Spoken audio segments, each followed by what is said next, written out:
এক জীবনে সবার কাছে ভালো হতে পারবে না।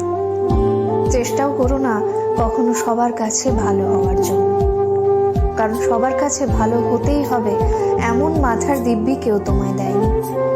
আর তুমি বেঁচে আছো তোমার নিজস্বতায়। সেখানে তোমায় কে ভাবলো, কে খারাপ ভাবলো, তাতে কিচ্ছু এসে যায় না।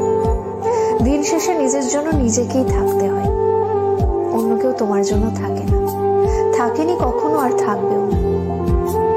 কারো কাছে তুমি ভালো, ভীষণ ভালো, আবার সেই তুমি কারোর কাছে খুব খারাপ, জঘন্য একজন মানুষ। সেটা কেমন করে হয়? প্রশ্নটা মনের মধ্যে আসতেই পারে।